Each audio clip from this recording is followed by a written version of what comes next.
Salam sejahtera bersama saya Fauzi Zain. Suatu usul untuk membahas ordinan darurat boleh dibawa dalam sidang Parlimen dijadualkan pada September ini. Perdana Menteri Tan Sri Muhyiddin Yassin dalam satu kenyataan berkata usul itu akan dibincangkan dalam mesyuarat Jumaah Menteri esok. Justru jelasnya diharapkan usul itu dapat menyelesaikan polemik berkaitan dengan pembatalan ordinan darurat secara harmoni dan berperlembagaan. Menurut Perdana Menteri, proses pembatalan ordinan darurat yang di-Pertuan Agong seperti mana yang disembah nasihat oleh Jemaah Menteri pada 23 Julai 2021 tidak dapat disempurnakan. Katanya dengan berakhirnya proklamasi darurat pada 1 Ogos 2021 berdasarkan peruntukan Perlembagaan Persekutuan, pembatalan ordinan darurat oleh Yang di-Pertuan Agong tidak lagi berbangkit.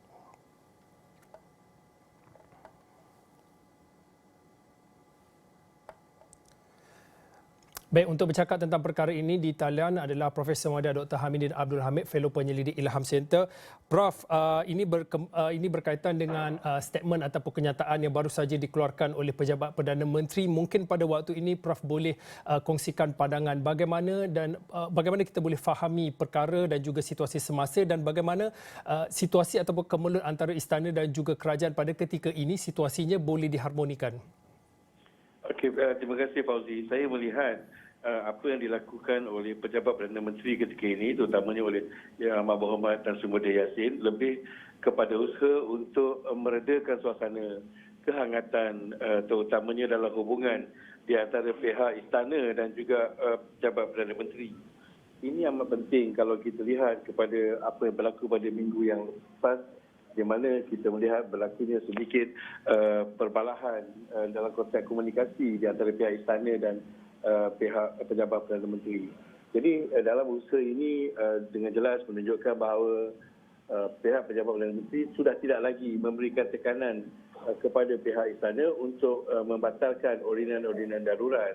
Dan jelas juga dalam peruntukan perlembagaan sebenarnya bahawa apabila ia tidak dibatalkan semasa darurat, maka ia mestilah dibatalkan oleh Parlimen. Jadi dengan itu pada masa yang sama juga Pejabat Perdana Menteri dilihat sebagai mengalah dan menerima saranan yang telah diberi oleh Yang di-Pertuan Agong supaya ia diperbahaskan dan diluluskan di peringkat Parlimen.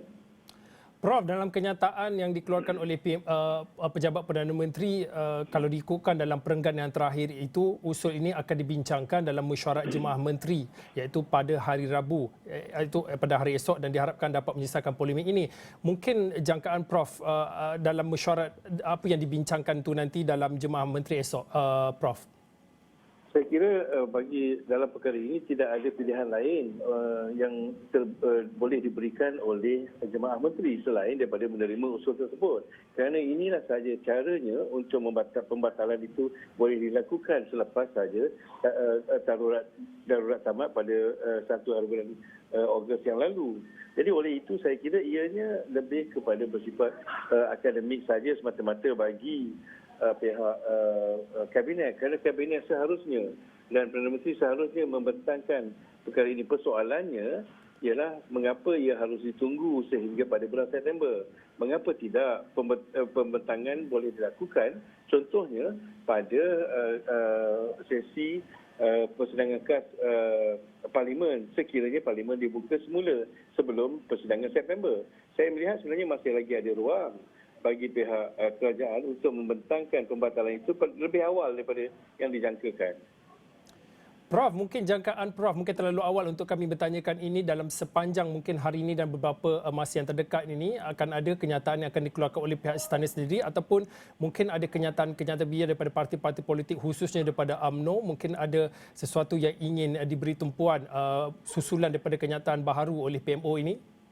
Saya kira saya tidak menjangkakan akan terdapatnya satu tindak balas daripada pihak istana apabila kenyataan yang di PMO ini, kerana saya kira kenyataan PMO ini telah menyelesaikan banyak permasalahan yang berlaku di antara pihak istana dan Pejabat Perdana Menteri. Tetapi saya menjangkakan pihak parti politik terutamanya UMNO yang bersidang pada petang ini, MKT akan lebih menggunakan kesempatan ini bagi memberi tekanan kepada pihak Perdana Menteri terutamanya untuk mengakui kesilapan apabila mereka berhubungan dengan Yang di-Pertuan Agong dalam proses pembatalan ordinan itu.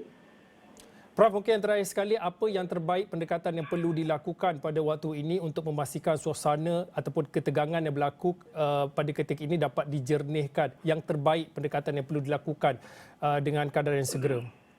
Saya kira apa yang paling penting bagi pihak kerajaan ialah supaya membaiki pulih dan membina perhubungan yang lebih baik dengan pihak istana.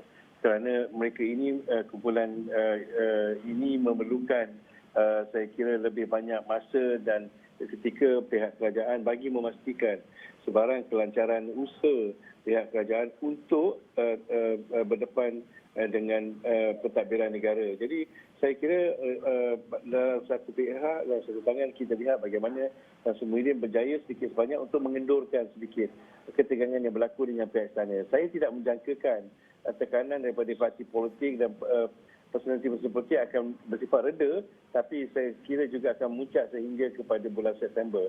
Dan sekiranya pembatalan usul ini dilakukan pada bulan September, ia merupakan cabaran besar bagi pihak kerajaan bagi memastikan bahawa usul itu bukan saja diperbahaskan tapi diluluskan oleh pihak ahli parlimen. Baik, terima kasih Profesor Madya Dr. Hamidin Abdul Hamid, Fellow Penyelidik daripada Ilham Center berkongsi pandangannya berkaitan dengan susulan kenyataan media oleh Yang Amat Berhormat Perdana Menteri yang mana memberikan satu ketetapan ataupun kenyataan berkaitan dengan usul untuk membahas dan juga seterusnya mengungkai ordinan darurat boleh dibawa dalam sidang parlimen yang dijadualkan berlangsung pada September 2021 dan juga usul itu akan dibincangkan dalam mesyuarat Jumaah Menteri esok iaitu pada hari Rabu.